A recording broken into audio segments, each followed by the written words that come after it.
أعوذ بالله من الشيطان الرجيم وعلم آدم الأسماء صدق الله مولانا العظيم وبلغنا رسوله النبي الأمين الكريم ونحن على ذلك لمن الشاهدين والشاكرين والحمد لله رب العالمين۔ معزز سامعین کرام، خطبہ بسمہ کے بعد کلام مجید و فرقان حمید کی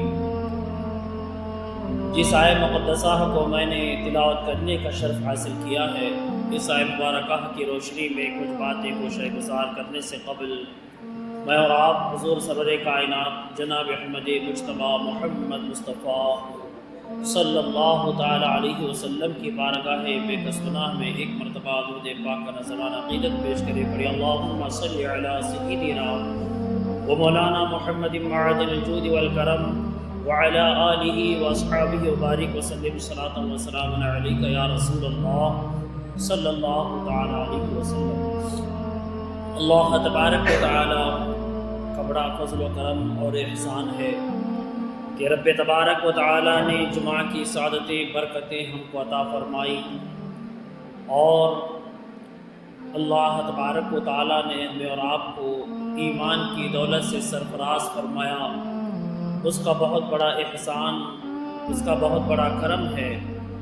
اللہ تبارک و تعالی کی تمام بے شمار نعمتوں پر ہم جتنا بھی اس کا شکر ادا کریں کم ہے۔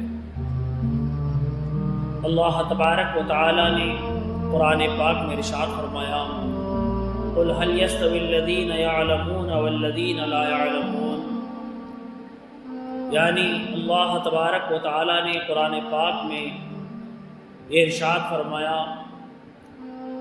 کہ اہل علم اور جو بے علم ہیں دونوں برابر نہیں ہو سکتے۔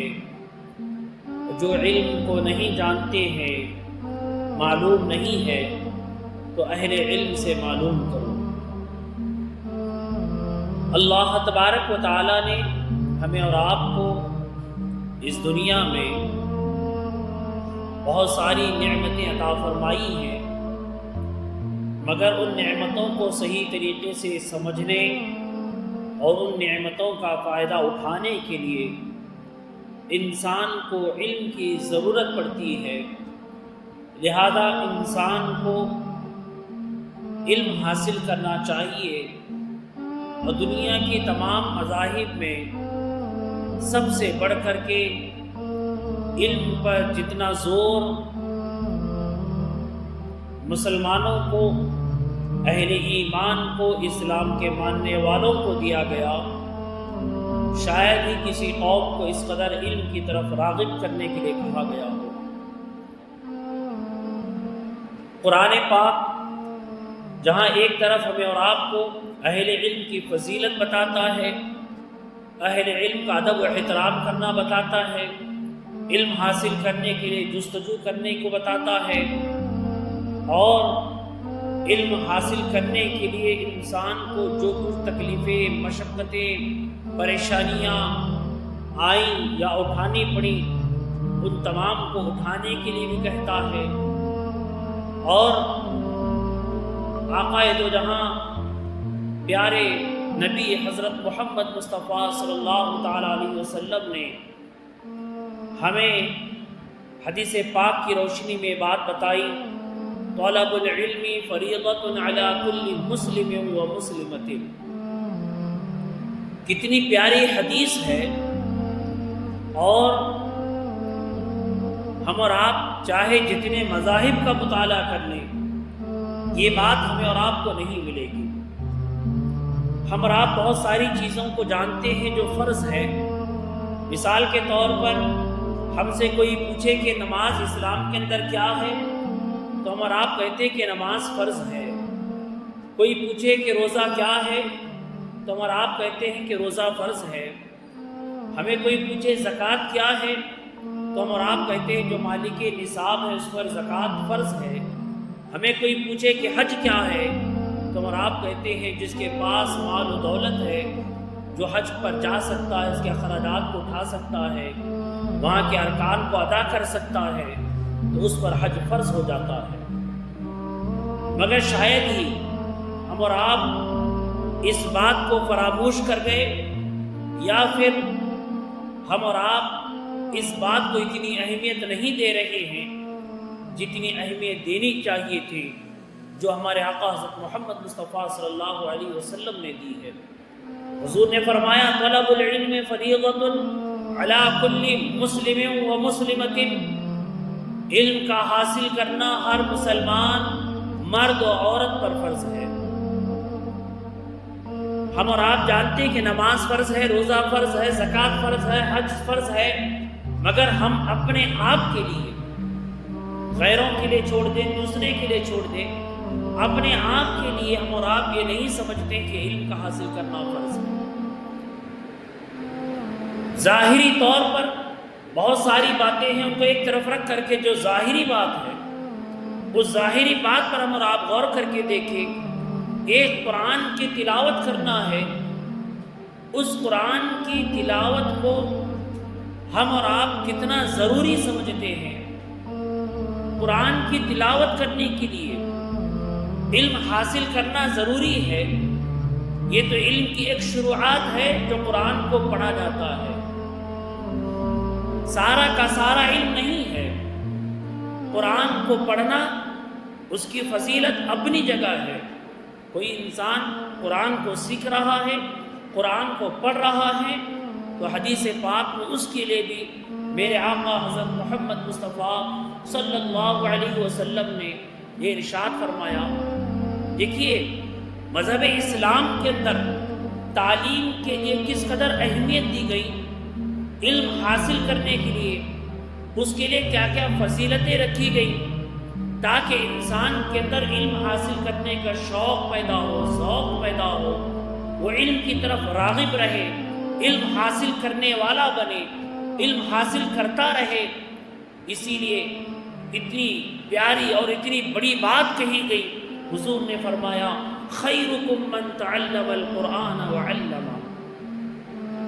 دنیا میں ہم اور آپ جس کو بہتر سمجھتے ہیں وہ بہتر ہو یہ ضروری نہیں ہے۔ ہم اور آپ سمجھتے ہوں گے کہ کوئی مالدار ہے یا مال و دولت ہمارے پاس ہے تو ہم سب سے بہتر ہو جائیں گے، یہ ہماری سوچ ہے، یہ ہمارا نظریہ ہے۔ ہم اپنے نظریے سے، اپنی سوچ سے یہ سمجھ رہے ہیں کہ میرے پاس مال و دولت آ جائے تو میں سب سے بہتر ہو جاؤں گا، یا انسان یہ سمجھتا ہے کہ کوئی عہدہ میرے پاس آ جائے، فلاں عہدہ آ جائے، فلاں ڈگری آ جائے، فلاں کرسی مل جائے تو میں سب سے بہتر ہو جاؤں گا۔ یہ میری سوچ اور میری نظر ہے، مگر یہ حقیقی نہیں ہے۔ حقیقی معنوں میں وہی بہتر ہے جس کو اللہ، اس کے رسول صلی اللہ علیہ وسلم کہے۔ جس کو رسول اللہ صلی اللہ علیہ وسلم نے بہتر کہا، حقیقی معنوں میں وہی بہتر ہے، چاہے وہ دنیا میں سب سے ذلیل و خوار کیوں نہیں نظر آتا ہو، سب سے گرا ہوا ہی کیوں نظر آتا ہو، مگر اللہ اس کے رسول کے نزدیک وہ سب سے بہتر ہے جس کو اللہ اس کے رسول بہتر کہتے ہیں۔ حضور نے فرمایا خیرکم من تعلم القرآن وعلمہ، تم میں سب سے بہترین شخص وہ ہے جو قرآن کو سیکھتا ہے اور قرآن کو سکھاتا ہے۔ یہ کوئی معمولی بات نہیں ہے۔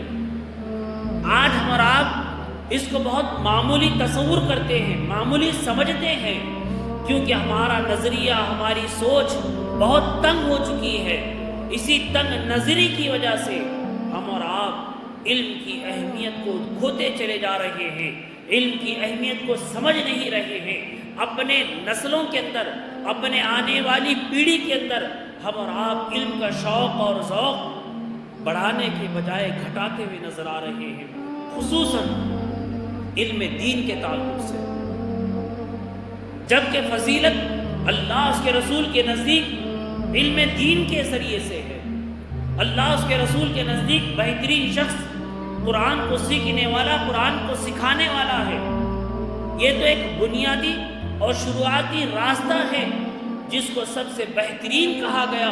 آپ اندازہ لگائیں، اگر قرآن کی حقیقی معنوں تک اگر کوئی پہنچتا ہے، قرآن کو سیکھ کر کے اس پر عمل کرتا ہے، قرآن کو سیکھ کر کے اسی انداز سے اللہ اس کے رسول کے حکم کے مطابق دوسروں تک پہنچانا چاہتا ہے، اپنی زندگی کو عملی نمونہ بنا کر کے، قرآن کا پیروکار بنا کر کے، علم کو اپنے عمل کے سانچے میں ڈھال کر کے چلتا ہے، تو پھر اس کا عالم کیا ہوگا، اس کا مقام کیا ہوگا؟ ہم اور آپ احادیث کی روشنی میں مختصر طور پر حضور اکرم صلی اللہ علیہ وسلم نے حافظ قرآن کی فضیلت بتاتے ہوئے یہ بات بتائی کہ بروز قیامت اللہ تبارک و تعالی حافظ قرآن کے ماں باپ کو ایک تاج پہنائے گا جو سورج سے زیادہ چمکتا اور دمکتا ہوگا۔ حافظ قرآن کی بات نہیں کہی گئی، عالم دین کی بات نہیں کہی گئی، بلکہ ان کے ماں باپ کی فضیلت بیان کی جا رہی ہے، جنہوں نے اپنے اولاد کو علم دین سکھایا، قرآن کو سکھایا، حافظ قرآن بنا دیا یا عالم بنا دیا، اور انہوں نے اپنی زندگی کو اللہ اس کے رسول کے حکم کے مطابق گزارا، تو اللہ تبارک و تعالیٰ ان کو کیسے انعام و اکرام سے نواز رہا ہے۔ کل قیامت کے دن سورج سے زیادہ چمکتا دمکتا ان کے سر پر تاج رکھا جائے گا، نہ وہ حافظ قرآن ہوں گے نہ وہ عالم دین ہوں گے، محض اس بنیاد پر کہ انہوں نے اپنے اولاد کو اس علم سیکھنے کے لیے مدد کی اور اس میں آنے والی تکالیفوں کو برداشت کیا، اس میں آنے والی مصیبتوں کو برداشت کیا، خرچ کرنا پڑا تو خرچ کیا، تاکہ حافظ قرآن بن جائیں، عالم دین بن جائیں۔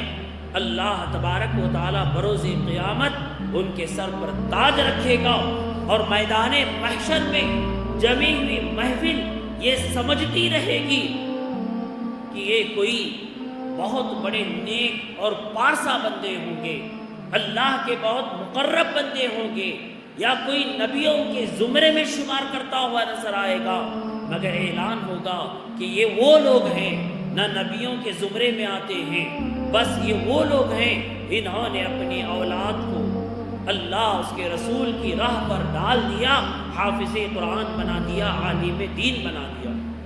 تو الغرض بتانا مقصود یہ ہے کہ اگر ہم اور آپ علم سیکھتے ہیں تو یہ سارے فضائل علم سیکھنے والوں کے لیے بیان کیے گئے، علم حاصل کرنے والوں کے لیے بیان کیے گئے، اور علم سیکھنے اور سکھانے والے کے لیے فضیلت بیان کی گئی کہ دنیا میں سب سے بہترین یعنی سب سے اچھے لوگ ہیں۔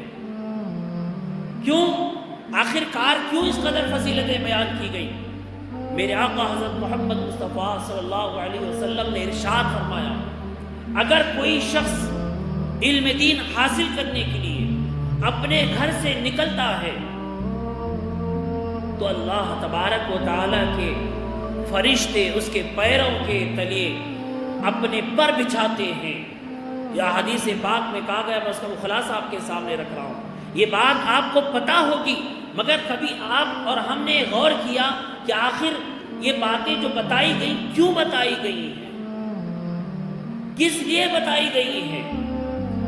عمر کی کوئی قید نہیں ہے، یہ نہیں کہ کوئی بچہ سیکھنے جائے گا تو اس کے پیروں کے تلے جو ہے پر بچھائے جائیں گے، وہ چاہے کسی بھی عمر کا ہو، اگر وہ علم دین حاصل کرنے کے لیے، علم دین سیکھنے کے لیے اپنے گھر سے نکلتا ہے، چاہے وہ 4 قدم چلے، چاہے پوری زندگی چلے، مگر اللہ تبارک و تعالیٰ اس بندے کے پیروں تلے اس کے فرشتے پر بچھاتے ہیں، اور رب تبارک و تعالیٰ اس کے ایک ایک قدم پر اس کو اجر عطا فرماتا ہے، ثواب عطا فرماتا ہے، اس کے گناہوں کو معاف کرتا ہے، حتیٰ کہ یہاں تک کہا گیا اگر خدا نخواستہ کوئی حادثہ پیش آ جائے اور کوئی علم دین سیکھتے ہوئے، علم دین کی راہ پر چلتے ہوئے انتقال کر جائے تو اس کے لیے شہید کا مرتبہ رکھا گیا۔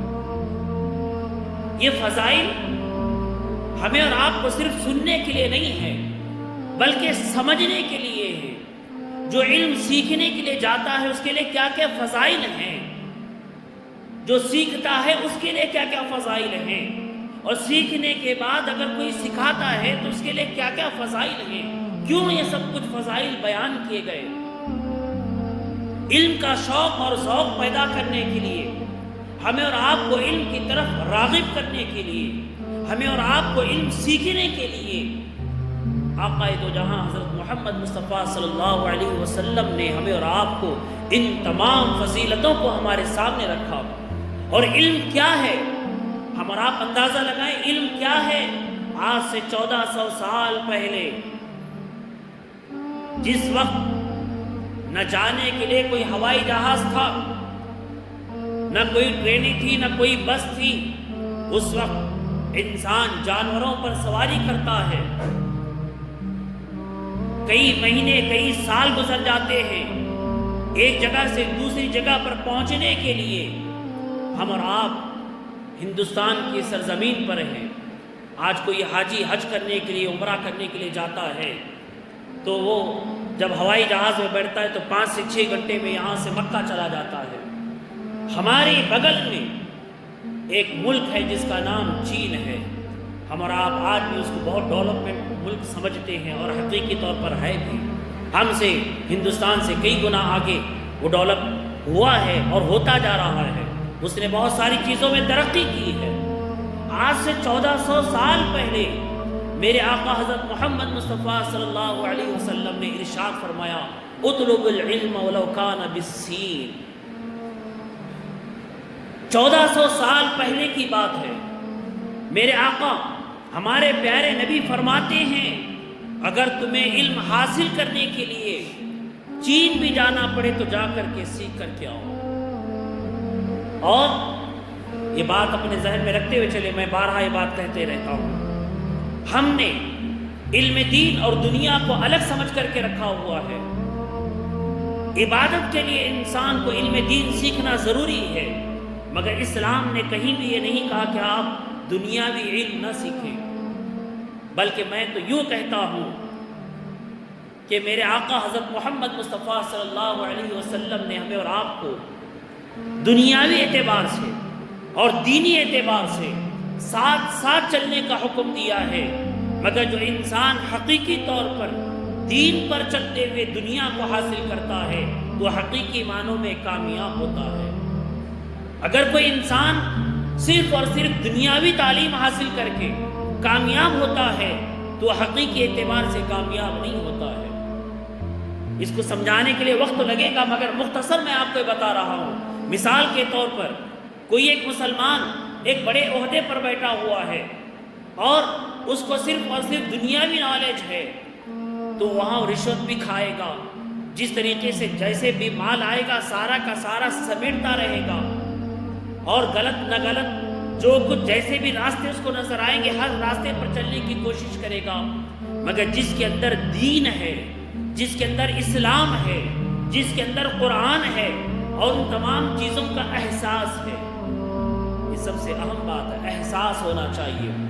آج بھی بہت سارے لوگوں کو معلوم ہے کہ رشوت لینا حرام ہے، مگر اس کے باوجود انسان اپنے پیٹ کو جہنم کی آگ سے بھر رہا ہے، اپنی نسلوں کو برباد کر رہا ہے، اپنی اولاد کو برباد کر رہا ہے۔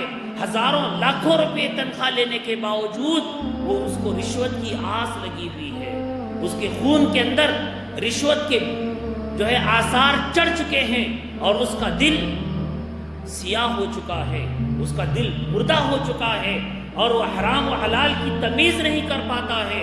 جہاں اللہ اس کے رسول نے منع کیا ہے اس کے باوجود بھی وہ مال کو اٹھاتا ہے۔ اس لیے احساس ہونا چاہیے کہ میں مسلمان ہوں، میں ایک اسلام کا جاننے والا ہوں۔ قرآن احادیث میں جو تمام برائی کے راستوں کو بند کیا گیا ہے، اگر اس کو معلوم ہے اور اس کے اندر خوف خدا ہے اور اس کے اندر قرآن و حدیث کا علم ہے اور اس کو سب کچھ پتا ہے، تو یقیناً وہ انسان اپنے آپ کو برائی سے روکے گا، وہ اپنے علم دین کے ذریعے سے حرام کاموں سے بچ جائے گا اور دنیاوی اعتبار سے بھی اچھی خدمت کرے گا۔ یعنی انسان کو علم دین کے ساتھ دنیا کا علم حاصل کرنا چاہیے اور دنیا میں آگے بڑھنا چاہیے تاکہ لوگوں کا بھلا ہو۔ ہم اور آپ سمجھنا رشوت دینے سے بھلائی ہوگی، نہیں، رشوت تو ایک بہت بڑی برائی ہی ہے۔ بہرکیف تو بتانا مقصد یہ ہے کہ انسان اگر دین کے ساتھ دنیا میں چلتا ہے تو کامیاب و کامران ہوتا ہے، بھلے اس کی آسائشوں میں، اس کے آرام میں کچھ کمی آئے گی، مگر اس کی دنیا بھی سنور جائے گی اور اس کی آخرت بھی سنور جائے گی۔ اس لیے اسلام نے کبھی یہ نہیں کہا کہ آپ علم دین حاصل کریں، دنیا کا علم حاصل نہیں کریں۔ جس زمانے میں میرے آقا حضرت محمد مصطفیٰ صلی اللہ علیہ وسلم نے ارشاد فرمایا کہ آپ علم حاصل کرو، اگر تمہیں چین جانا پڑے تو چین عرب سے کتنے دور ہے اور آپ اندازہ لگائیں، ہزارہ کلومیٹر کا فاصلہ ہے، اور میرے آقا حضرت محمد مصطفیٰ صلی اللہ علیہ وسلم اس وقت مدینہ مبارکہ میں موجود ہیں، اور اس وقت آپ سے ہٹ کر کے کوئی علم دین سکھانے والا نہیں تھا، اس وقت آپ سے ہٹ کر کے کوئی دین کی بات بتانے والا نہیں تھا، اس وقت آپ سے ہٹ کر کے کوئی مسلمان نہیں تھا، یعنی آپ کے کہنے پر سارے لوگ مسلمان بنے ہوئے ہیں، الگ سے کوئی مسلمان نہیں تھا، الگ سے کسی کے پاس دین کی تعلیمات نہیں تھی، مگر میرے آقا بتا رہے ہیں اگر دنیا کا بھی علم حاصل کرنے کے لیے تمہیں ایک شہر سے دوسرے شہر جانا پڑے تو جا کر کے حاصل کرو۔ اب آپ کی میں ایک مثال دیتا چلوں، ہو سکتا ہے میری بات سے آپ کو کنفیوژن پیدا ہو جائے۔ جنگ بدر جب پیش آئی، جہاں 1000 سے زیادہ کا لشکر تھا اور مسلمان صرف 313 تھے، نہتے تھے، ان کے پاس ساز و سامان کچھ نہیں تھا جنگ لڑنے کے لیے، مگر مسلمانوں کو اللہ نے بڑی کامیابی عطا فرمائی، اور کئی کفار، کئی مشرکین آپ کے قیدی بن گئے، اور ان تمام قیدیوں کو لا کر کے مدینہ مبارکہ میں رکھا گیا۔ حضور اکرم صلی اللہ تعالیٰ علیہ وسلم نے صحابہ سے مشورہ کیا کہ ان سے کیا کیا جائے، ان کے ساتھ کیا سلوک کیا جائے، ان کو جان سے مار دیا جائے، ان کو کیا کیا جائے۔ الغرض بہت ساری باتیں ہوئی، کسی نے جان سے مارنے کے لیے کہا، کسی نے کچھ کہا، کسی نے کچھ کہا، آخرکار ایک بات طے ہوئی کہ ان سے فدیہ لے کر کے ان کو چھوڑ دیا جائے۔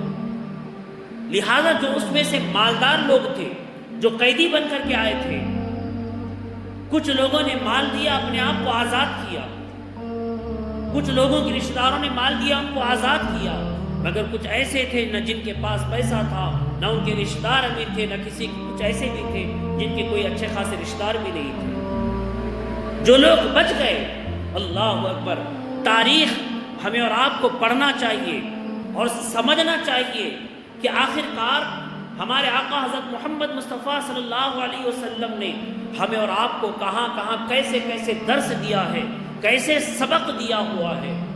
میرے آقا فرماتے ہیں جو لوگ فدیہ نہیں دے سکتے، جن کے پاس مال نہیں ہے اور جن کے رشتہ دار یعنی تمہیں کوئی بچانے والا نہیں ہے، تو میرے آقا فرماتے ہیں جس کو لکھنا آتا ہے وہ میرے صحابہ کو لکھنا سکھائے، جس کو پڑھنا آتا ہے وہ میرے صحابہ کو پڑھنا سکھائے، ان کا فدیہ یہی ہوگا۔ مجھے آپ بتائیں جو کافر مشرکین قیدی بن کر کے آئے ہیں، کیا وہ صحابہ کو علم دین سکھا رہے تھے؟ کیا وہ صحابہ کو قرآن سکھا رہے تھے؟ نہیں، بلکہ وہ تو دنیاوی علم ہی تھا۔ کسی کو لکھانے کے لیے کہا گیا، کسی کو پڑھانے کے لیے کہا گیا۔ الغرض میرے آقا حضرت محمد مصطفیٰ صلی اللہ علیہ وسلم نے ہمیں اور آپ کو یہ بات بتائی، یہ بات سمجھائی ہے کہ جہاں کہیں سے بھی علم مل رہا ہے تو اس علم کو سمیٹ لو، اس علم کو سیکھو، اس علم کو جانو اور سمجھو۔ مگر بدقسمتی ہماری اور آپ کی دیکھیں، ہم اور آپ کتنے بدقسمت ہیں، بدقسمت کہیں یا لاپرواہ کہیں۔ جس قوم کو اللہ تبارک و تعالیٰ نے سب سے پہلی جو چیز عطا فرمائی، میرے آقا حضرت محمد مصطفیٰ صلی اللہ علیہ وسلم غار حرا میں بیٹھے ہوئے ہیں، اللہ کی عبادت میں مشغول ہیں، جو سب سے پہلی وحی آپ پر نازل کی گئی، اس سب سے پہلی وحی کا ترجمہ کیا ہے، وہ سب سے پہلی وحی کیا ہے، ہم اور آپ غور کریں۔ کہا گیا اقرأ بسم ربک الذی خلق، سب سے پہلی وحی جو نازل ہوئی بحیثیت قوم مسلم کے لیے، ایک ایمان والے کے لیے، مسلمانوں کے لیے جو پہلی وحی بھی آ رہی ہے، اللہ فرما رہا ہے پڑھو۔ آج ہماری قوم پڑھنے میں سب سے پیچھے ہے، تعلیم میں سب سے پیچھے ہے۔ آج ہمارے اندر ایک حد تک دنیاوی تعلیم کا شوق تو نظر آتا ہے، مگر اس سے بھی کئی گنا بڑھ کر کے ہم اور آپ دین کی تعلیم میں پیچھے نظر آتے ہیں۔ ہمیں قرآن پڑھنا نہیں آتا ہے۔ قرآن اللہ تبارک و تعالیٰ نے ساری انسانیت کے لیے، ہدایت کے لیے نازل فرمایا، یقیناً، مگر ہم اور آپ اسی قرآن کو دیکھ کر بھی نہیں پڑھ سکتے ہیں۔ اسی قرآن کو سمجھنا تو بہت دور کی بات ہے، اس قرآن کو ہم اور آپ ہاتھ تک نہیں لگاتے ہیں۔ ذرا ہم اور آپ اپنے گریبانوں میں جھانک کر کے دیکھیں، اپنے آپ میں تھوڑی دیر کے لیے اپنی نظروں کو جھکا کر کے اپنے دل میں جھانک کر کے دیکھیں کہ میں نے قرآن کو ہاتھ لگائے ہوئے کتنے دن گزر گئے ہیں، قرآن کو پڑھے ہوئے کتنے دن گزر گئے ہیں، قرآن کو میں نے کبھی سمجھنے کی کوشش کی، کیا میں نے قرآن کے اندر کیا ہے کبھی جاننے کی کوشش کی، کیا کبھی ہمیں خیال بھی آیا کہ ہم اور آپ قرآن کو تھوڑا بہت دیکھیں اور سمجھنے کی کوشش کریں؟ اب بات آئے گی تو کہیں گے ہمیں قرآن پڑھنا نہیں آتا ہے، ہمیں فلاں زبان نہیں آتی، فلاں زبان نہیں آتی۔ آج ایسی کون سی زبان ہے جو آج آپ کو نہیں ملتی ہے؟ آپ عربی جانتے ہیں تو عربی میں پڑھ سکتے ہیں، اردو میں جاننا چاہیں تو اردو میں پڑھ سکتے ہیں، انگریزی میں چاہیں تو انگریزی میں پڑھ سکتے ہیں۔ جس زبان کو آپ جانتے ہیں اس زبان میں آج آپ کو قرآن مل جاتا ہے، پھر بھی ہمارے ہیلے بہانے ختم نہیں ہوتے ہیں۔ ہمیں قرآن پڑھنا نہیں آتا۔ کیا ہم نے کبھی تھوڑی دیر کے لیے کسی عالم کے پاس، کسی حافظ کے پاس، یا جو سکھانے والے ہیں ان کے پاس کبھی ہم تھوڑا وقت نکال کر کے جانے کی بھی کوشش کرتے ہیں؟ کبھی خیال بھی آتا ہے، اگر کوشش کرتے بھی ہیں تو سوچتے ہیں، سوچنے کے بعد اس کو وہیں چھوڑ دیتے ہیں۔ کیا یہ قرآن کسی اور کے لیے نازل ہوا ہے؟ آج ہمارا حال، ہماری قوم کا حال غیروں کی طرح ہو رہا ہے۔ جس طریقے سے ہندوؤں میں پنڈتوں کے پاس ہی چند کتابیں ہیں وہی پڑھتے ہیں، آج ہماری قوم کا حال وہی ہو گیا۔ ہم یہ سمجھ رہے ہیں کہ قرآن پڑھنا حافظ کا کام ہے، عالم کا کام ہے، فلاں کا کام ہے، ہم سب کا کام نہیں ہے۔ نہیں، قرآن ہم سب کے لیے نازل ہوا ہے، قرآن ہم سب کو پڑھنا ہے، ہم سب کو سیکھنا ہے، ہم سب کو سمجھنا ہے۔ کیوں؟ اس لیے میرے آقا نے فرمایا طلب العلم فریضۃ علی کل مسلم و مسلمۃ، ہر مسلمان مرد و عورت پر علم حاصل کرنا فرض ہے۔ جس طریقے سے ہم اپنے سارے کاموں کو ضروری سمجھتے ہیں، ہمیں اور آپ اگر اس میں سے 10%، بہت زیادہ نہیں، 10% بھی اگر ہمیں سمجھ لیتے کہ ہمیں یہ قرآن سیکھنا ضروری ہے، علم دین سیکھنا ضروری ہے، نماز سیکھنا ضروری ہے، روزہ سیکھنا ضروری ہے، حج سیکھنا ضروری ہے، تو ہم اور آپ آج اتنی جہالت کے اندھیروں میں نہیں ہوتے۔ یقین جانے آپ یہاں پر بیٹھے ہوئے ہیں، میں بار بار کہتے رہتا ہوں، کچھ کڑوی باتیں میری زبان سے نکلتی ہیں، مگر معاشرے کا ایک درد ہمارے اندر ہے، میں بات کہتا ہوں۔ آپ یہاں پر بیٹھے ہوئے ہیں، اپنے گریبانوں میں جھانک کر کے دیکھیں کہ آپ خود سوچیں، آج جمعہ کی نماز آپ پڑھنے کے لیے آئے ہوئے ہیں یہاں پر، اگر کہیں کچھ کوئی کمی بیشی ہو جائے، کوئی غلطی ہو جائے تو نماز مکمل ہوگی یا نہیں ہوگی آپ کو پتہ ہے یا نہیں ہے؟ ذرا غور کریں، دن میں 5 وقت کی نماز ہم پر فرض ہے، اگر ایک سجدہ کریں، 2 سجدوں کی جگہ ایک سجدہ کریں گے تو میں نماز ہوگی کہ نہیں ہوگی؟ ہم رکوع چھوڑیں گے تو نماز ہوگی کہ نہیں ہوگی؟ ہم سورہ پڑھیں گے تو نماز ہوگی کہ نہیں ہوگی؟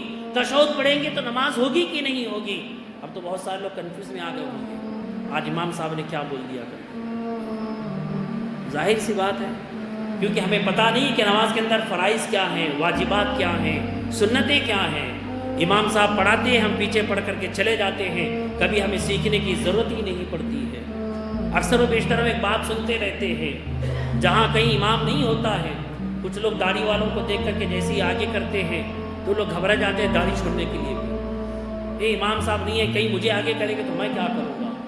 آج ہمارے معاشرے کا حال یہ ہے، ہم بچپن سے، یعنی جیسے ہم عاقل ہوتے ہیں، بالغ ہوتے ہیں، ہم پر نماز فرض ہو جاتی ہے، اور ہمیں کبھی وقت آئے تو ہم ایک وقت کی نماز نہیں پڑھا سکتے ہیں۔ آج ہمارا حال یہ ہے، اور یہی قوم سب سے زیادہ آگے ہوتی ہے امام پر انگلی اٹھانے کے لیے بھی۔